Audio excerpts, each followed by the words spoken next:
When we first received news of a Final Fantasy VII Remake, many people were expecting it to be a one-for-one copy of the original game, albeit with enhanced combat and graphics. We had no way of knowing that the game would serve to be more of a reimagining than a remake.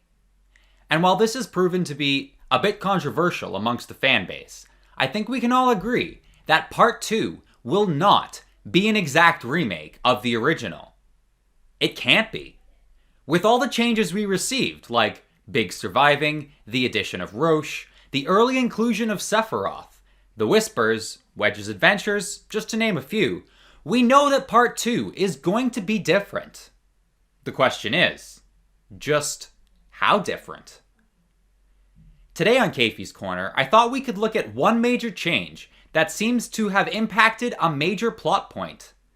The destruction of the Whispers has sent a ripple effect throughout the entire timeline. Zack ultimately survives, where he should have met his untimely demise. The implications from this event are obviously enormous. So enormous that it now seems extremely likely, if not inevitable, that Zack will be a playable character in Final Fantasy VII Remake Part 2. The remake seems to reinforce the notion that things will be different this time around, especially near the ending of the game, when it shows us a picture of Stamp the dog, the Shinra mascot, just before we see Zack survive his fated encounter.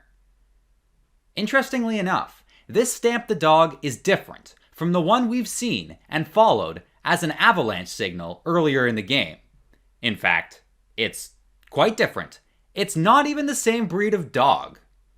If you put these pictures side by side, it becomes pretty evident that several things have changed as a result of the party defeating the Whispers.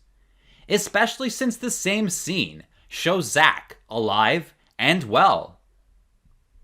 Now, we have no way of knowing how his survival will affect things moving forward, but just the fact that he survived will surely have an impact.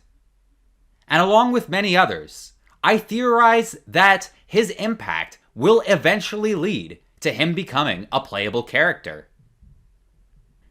And I'm not the only one who feels this way.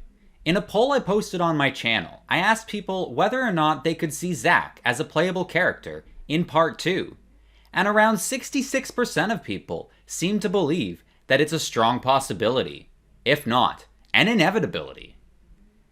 And in addition to the main game's ending, the ending of Intermission also strongly seems to suggest that Zack will be playable moving forward. From his Buster Sword that's identical to Cloud's, which looks as though we may be able to equip it with materia, to him entering Aerith's church in search of her. Now right there we have a base weapon for the character, as well as a motivation.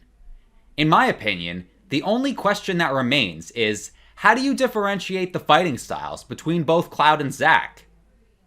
But I'm pretty confident the remake team will be able to find a way.